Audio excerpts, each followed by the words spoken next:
O que era Roma nessa época? Tipo assim, qual era a potência mundial, se eu posso dizer isso? eu acho que O tamanho até mesmo que vocês falaram muito de classes, uma época. Tinha um povo muito pobre, era todo mundo muito rico. Eles eram muito mais evoluídos Eles do que eram- os arredores, né? Aham. Porque na hora que a gente vê, um pouco antes até do Império, o tanto que eles já foram dominando de territórios, toda vez que eu vejo esses domínios territoriais que a gente viu na nossa história, eu penso assim, cara, não dava pra ver que ia dar errado esse negócio? Tipo até- assim, vocês vão querer ir até onde com um soldado, E entendeu? até mesmo parece que foi a primeira civilização, tipo, sei lá, a gente vê filmes, jogos e fotos reconstruídas históricas, parecia realmente uma cidade Parece do que os caras futuro, estavam muito tudo à frente lindo, do tempo, né? Parecia que eles sempre estavam à frente do tempo. Bom, então, duas coisas sobre isso. Uma sobre essas coisas que o Bruno falou e sobre isso que vocês estão falando. Acho que só essa parte que ele narrou agora já daria um episódio de 3 horas. Então, eu vou tentar ser o mais conciso possível, né? Bom, primeira coisa, para dar um feeling do que está acontecendo, porque vocês falaram, bom, mas César não era imperador, mas ele é marcado como imperador, é porque César basicamente mudou o paradigma do que era o governo em Roma.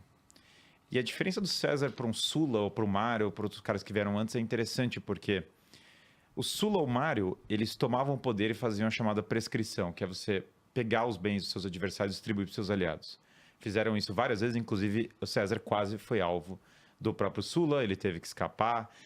Você tinha muito essa ideia de eu vou destruir o outro lado, eu vou pegar os bens dele e a República vai viver entre guerras e guerras. O crime era um problema gigantesco em Roma, porque depois, e aí já emendo o que vocês estão falando, depois da conquista das guerras púnicas, Roma mudou de patamar como força cultural. E havia a expansão de Roma para cima da Grécia. Então, o que acontece? Cartago era uma potência financeira. Comércio do Mediterrâneo, toda a agricultura passava muito pela região da África, que a parte da Tunísia alimentava, na verdade, boa parte do Mediterrâneo. Então, quando Roma toma Cartago, ela dá um salto econômico brutal. E quando Roma começa a conquistar a Grécia, Roma começa a se consolidar como uma potência intelectual, porque o maior centro intelectual do período é exatamente a própria Grécia. Então você tem uma cultura muito tradicional, muito focada em família, muito focada em exército, que agora vai se afirmando, né? Vai mostrando o seu papel face a um poder intelectual e a um poder financeiro. Se Roma dominou Cartago, ela vai ser a maior força do Mediterrâneo. Sendo a maior força do Mediterrâneo, todo o comércio passa por ela, daí o problema dos piratas, que Pompeu foi o cara que resolveu.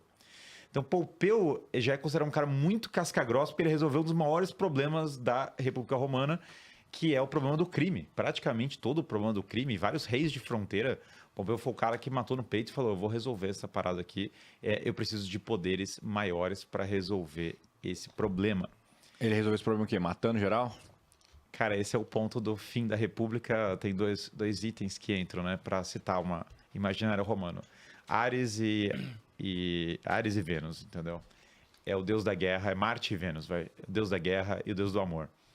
Parte do que fez a transição do César é que, conforme a República ia decaindo, o exercício do poder militar teve que ficar mais pujante e mais claro. Do contrário, você não resolvia os problemas. Então, o problema da pirataria, quando você passava pelos canais, os governadores locais, caía na burocracia geral, ninguém resolvia, porque esse problema não é meu, esse problema é do fulano, quem é o governador da África, putz, é um outro cara. O Pompeu falou, me dê um poder que eu resolvo agora, esquece esse negócio de ficar passando por 1000 procedimentos. Resolveu o problema completamente. Basicamente, ele chegou e acabou com todo mundo. Mesma coisa um pouco foi o que o César fez na Gália, apesar da grandeza do César. Só que aí você vê um outro lado do caráter de César, que é o que estabelece como imperador, que é o lado Vênus da história. César basicamente perdoa os adversários. Ele não se vê como mais um líder partidário que vai basicamente matar as pessoas e puxar para o lado dele. O Púrpura, que o Bruno citou, o fato dele olhar para o túmulo do Alexandre, para uma estátua, na verdade, do Alexandre e falar, esse é o modelo que eu vou seguir, esse é o cara que ele tem a minha idade, conquistou coisas que eu não sonharia. Quando ele olha para Alexandre, ele está enxergando um novo tipo de monarquia, que as pessoas morriam de medo de falar disso, porque a monarquia era um termo queimado em Roma, você não podia usar o termo, mas claramente ele está vislumbrando a criação de uma nova monarquia para resolver o problema. a experiência do Pompeu, que era do lado oposto, já mostrava a necessidade de uma autoridade forte para lidar com tempos de crise. E o César, então, ele decididamente quer acabar com o sistema em Roma e criar um sistema novo. Ele não quer acabar com o sistema destruindo as tradições romanas, aí que é o grande ponto de controvérsia. Mas ele entende que fazer as coisas ao modo do exército é necessário. E ele perdoa os adversários. Quando o César pega as cartas dos adversários, ele queima as cartas, exatamente para perdoá-los, para falar. E ele perdoa vários adversários dele sequencialmente. Ele perdoa o Pompeu, ele perdoa tantos outros que conspiraram contra ele. Por isso que quando César é morto, aquilo manda um recado muito forte para todo mundo, que é esse cara, e aí que vem a chama. Marco Antônio é um personagem fascinante. César foi amante de Cleópatra. César teve um filho com Cleópatra chamado Cesarion. E o Marco Antônio é o cara mais apaixonado em defesa do César, em discursos, em cartas. Ele é o cara que ele quer se colocar como sucessor dele, né? Tanto que ele vai ter um caso com a Cleópatra, quase que emulando o que o próprio padrinho dele, político, fez, né? E é engraçado desse período porque, então, César, ao perdoar os adversários, quando ele é morto, o recado é muito poderoso. Daí que um dos centros da obra do Shakespeare é o discurso do Marco Antônio depois da morte do César. É porque, sendo esfaqueado, foi aquele recado de calma lá. Esse homem está aqui, ele tomou o poder, sim, ele foi mais um cara que... Ele venceu a Gália, ele era um cara da religião, ele era um cara do circo, ele passou por todas as atividades populares. Ele foi pontífice. Ele trabalhou... O Papa, naquela época. Ele trabalhou para a reforma do exército, em outras palavras, para distribuir as terras para o próprio exército, ou seja, ele fez a tal da reforma agrária que pessoas tinham sido mortas defendendo ela, como os irmãos Gracchi. César, então, compra a bandeira da religião, compra a bandeira do exército, compra a bandeira de todo mundo, e esses caras que ele perdoou, jogou azeite de oliva, queimou num baú, foram lá e mataram ele. Quando o César é morto, a quantidade de pessoas que pulam para o lado cesarista, e daí o lado cesarista vai virar sinônimo de monarquia para toda a história, Kaiser quer dizer César, Carlos Magno se dizia o imperador romano, Czar quer dizer César, todo mundo vai, na verdade, as pessoas vão adotar o nome Júlio César, todo mundo vai usar César no nome, César vira sinônimo de monarquia, porque essa atitude de perdão e união com disciplina militar é exatamente o arquétipo do rei que vai restaurar um sistema em decadência. Essa Roma que César vive é uma Roma que tem muitas pessoas que fazem parte do exército. Você tem italianos que foram agregados ao império como cidadãos, né? Porque você tinha um conceito de cidadão romano literalmente de Roma. Depois agora você tem um conceito de que as pessoas da Itália fazem parte de Roma. É uma noção maior. Posteriormente, você vai ter, inclusive, a possibilidade de pessoas de outras regiões, e vão ter grandes imperadores, né, que vão vir de outras províncias conquistadas. Essa Roma tem escravos. Alguns desses escravos são eruditos. São pessoas como os gregos que foram escravizados e que fazem parte da casa. Alguns desses escravos eram antigos cartaginenses, eram comerciantes de origem. Outros eram pessoas de bárbaros germânicos que foram pegos em alguma conquista, ou da Dalmácia, por exemplo, que é o que hoje é a região perto ali da Croácia. E o centro da vida romana é a vila. É uma cultura extremamente patriarcal, na qual o paterfamilias é dono de uma vila e tudo vive em volta daquela vila. Então você tem o chefe da família como uma figura central e a esposa dele é uma pessoa parte da sociedade. Então ela participa da vida social e a função principal dela é a gestão da economia. Então cuidar da vila e da casa. Não tem uma separação entre o que é a empresa, a fazenda, os cuidados e a vila. É uma sinergia. Inclusive a vila romana, é maravilhoso isso, né? Porque é tipo uma casona estendida. Nós temos essa visão de família nuclear. Então para nós pensamos família, bom, eu caso com alguém, tenho a minha esposa, vou ter meus filhos, essa é a minha família. Para os romanos, e até pouco tempo na Itália era assim, tá? No Brasil, no Nordeste brasileiro, até pouco tempo, você tinha uma noção de, não tal como Roma, mas uma noção de família estendida. O que é família? Inclusive a palavra escravo, família e escravo tem etimologias anexas. Porque, na verdade, fâmula fazia referência aos servos da casa. Mas o que basicamente é isso? Seus parentes estendidos, muitas vezes vivem sob um pai de família. Esse pai de família, logo abaixo dele vão ter os filhos dele, que são herdeiros dele, e que vão ser criados para a família romana. Depois tem uma série de pessoas que são servos ou escravos e uma série de pessoas que trabalham para casa. Todos esses são a responsabilidade do pai de família. Então você tem uma série de pessoas pobres, por exemplo, que estão trabalhando naquela fazenda, cultivando aquela terra, trabalham para aquele pai. Os filhos da casa também servem àquele pai. Então tudo remonta a ele, né? Se o escravo... Então, por exemplo, tem um livro muito bom que ensina latim chamado Família Romana, que tem a briga do escravo com o menino, né?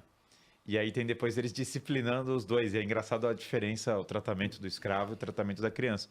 Por vezes o escravo tem a função de educar o menino. Por quê? Porque é um escravo grego que é contratado para ser o tutor do menino, para guiar ele, e o escravo tem que chamar a mãe dele para disciplinar ele na situação, porque o menino não obedece. Essa ideia em que a vila é tudo para eles, né? Contraste com a vida urbana. A vida urbana, então, quando você sai para a cidade é o lugar do comércio, dos afazeres, das atividades que vão ser feitas de tal maneira. Por que a facção dos populares é um tema? Se você olhar o gladiador, tem aquele sonho dele sair do exército e ter uma fazenda. O que é esse sonho? Ter a própria vila. Em Roma, você, em grande parte, muito do seu status é dado por duas coisas. Quantos filhos você tem, quantos escravos você tem, quantas pessoas trabalham para você. O quanto de pessoas trabalham para você e estão sob o seu guarda-chuva é o quão grande um homem você é. Se você não tem tantos filhos biológicos, não é um problema. Você adota crianças. E você adota sucessores, você adota pessoas que vão tocar a sua vila. Então, a cultura de adoção é ampla. Eles adotam adultos, eles adotam adolescentes, eles adotam agregados. Tem todo tipo de adoção grande. Então, a quantidade de pessoas determina muito disso. E se você olhar a obra de um Cícero, o seu serviço para a República. Então, Roma é uma cidade porque ela tem uma fundação sagrada. Ela tem um ponto original. Para Roma, todo mundo fora de Roma é um acampamento. Roma é a única cidade sagrada.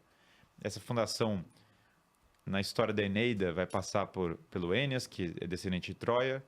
Na história, claro, do Tito Livio vai aparecer, por exemplo, Rômulo e Remo, que são filhos do deus da guerra, e também, portanto, há um parentesco com a deus do amor. Então, essa referência, estou falando de Marte e Vênus, não é aleatória. Toda hora Roma tem essa ideia de nós vamos expandir para todos os cantos, militar, nós vamos proteger a nossa família e proteger quem entrou dentro do guarda-chuva, amor. Essa dinâmica em que a própria casa, então o cidadão sai dali, serve a república, ou serve o império depois, na verdade, o próprio nome, a transição é sutil, porque como o termo monarquia é queimado, você tem que fazer uma transição sutil. Esse cidadão, então, ele tem um dever perante sua família, tem um dever perante a república. Se ele desonra a república, o nome dele está queimado e ele desonra todas as pessoas abaixo dele. Então, quando você fala de Roma, o maior problema social é o cara que não tem a vila porque ele está fora da realidade familiar básica. Então, pensa o cara conquistado agora, por exemplo, que está numa vida urbana perdido. Daí vem o circo máximo, daí vão vir essas coisas todas de entretenimento, porque há uma frustração urbana muito grande do cara que não está encaixado na vila, mesmo que seja uma vila pequena. Ele tá meio que numa vida meio vazia, assim, sem sentido. Quando você... Tudo da vida é a vila, porque você entra numa vila romana, ela tem um átrio, um pátio, todo mundo convive dentro desse pátio, às vezes é até aberto, né? Tem uma abertura para chover e criar uma espécie de poça no meio da vila, e todo mundo se encontra ali de manhã. As pessoas vão beber um vinho ali, as pessoas vão conversar. E mesmo se você olha Pompeia, por exemplo, né, que está aí na pauta, você vê vilas pequenas, mas não tem problema. Tem o pátio, todo mundo se junta ali naquela assembleia e vai discutir as coisas. Então, eu juntaria ali o escravo, os filhos, o pai, o tio, o primo, o filho adotado, o agregado de uma outra família. Todos eles vão juntar ali e conversar sobre os vários afazeres da vida romana. E quando eles vão para a cidade, ou o escravo vai resolver algum afazer, ou sei lá, a própria mãe, né, da família vai ter alguma... que resolver algum problema econômico, né? Falta alguma coisa na fazenda, por exemplo, eles têm que ir atrás, eles sempre voltam para a vila para discutir essas coisas. A própria religião, ela está associada à vida familiar, porque os deuses são deuses da família em primeiro lugar. Os deuses da cidade surgem para dar um sentido de unidade para Roma. Mas, antes de tudo, você tinha deuses associados à própria família. Essa moeda aqui é mais uma comprovação. São deuses gerais, sem dúvida, mas os seus parentes fazem parte dessa história divina. Para eles, tem 3 pilares do Império Romano: religião, tradição e autoridade. Tudo é religião, tradição e autoridade. A religião é a religação com a origem. Contar a história de Roma, religião. Contar a história da sua família, religião. Contar como sua família chegou naquele lugar, conquistou grandes batalhas, religião. Tradição tem uma semelhança muito grande, mas é tudo que a sua família legou para você. As terras, o nome, as batalhas, as moedas, os cultos, tudo isso é tradição. E a autoridade, são 3 formas de autoridade que eles têm. É o exercício do poder coercitivo, que chamam de potestas. O exercício do poder de mando, que é chamado de imperium, que é mandar em algo. Potestas se você não fizer, você vai morrer, né? O exercício do imperium eu mando, você vai ter que obedecer. Senão vai acontecer alguma consequência, só Deus sabe qual. Mas uma hora é autoritas, que é a grandeza do cara. A grandeza moral dele comunica uma autoridade. Por isso que em Roma tudo é autoridade. O cônsul romano tem uma missão divina de autoridade. O pai de família tem uma missão de autoridade. O cônsul pode estar queimado com o Senado, olha, na época das guerras púnicas. Se ele não é suficientemente corajoso, ele perde a autoridade. Então, o Senado, por exemplo, é muito famosa a história a estratégia fabiana, né? Porque o Fábio é exatamente o cara que faz uma estratégia indireta para bater em Aníbal. Só que o Senado romano fica revoltado, porque fala, isso não é uma estratégia romana. Ele era Fábio o Procrastinador, o apelido dele. Porque ele ocupava posições no terreno mais elevadas para Aníbal ver. Se eu atacar de baixo para cima, eu não levo. Ele não atacava. Então ele protegia Roma sem lutar. Isso era visto como uma desonra, porque a posição mais corajosa é a posição de honra na cidade. Recado importante para você que é assinante ou sempre sonhou em assinar a Finclass. No começo desse ano, a Finclass tinha mais ou menos 60 conteúdos de finanças e investimento, mais de 500 horas de conteúdos e aulas práticas em vários níveis. E tudo isso por R$ 59,90 no plano anual. Mas agora a Finclass já está com mais de 70 cursos de finanças, temos carteiras recomendadas, temos o curso do Thiago do 1000 ao Milhão, temos carteiras para você viver de renda, conteúdo exclusivo do Flávio Augusto e temos até análise de investimento direto da plataforma da Finclass. E você pode adquirir tudo isso num preço diferenciado. Eu tô falando do plano vitalício da Finclass, que te dá até direito de um ingresso VIP do FinDay. Se você não participou do FinDay 2024, vou deixar algumas imagens aqui para você ver. Foi o maior evento de educação financeira do mundo. E se você quiser participar do FinDay 2025 e ganhar tudo isso que eu te falei, clica aqui no link na descrição, no QR Code da tela e se cadastra para a lista de espera da Black Friday da Finclass, porque vai ser apenas um dia e é a única chance que você tem de aproveitar essa promoção.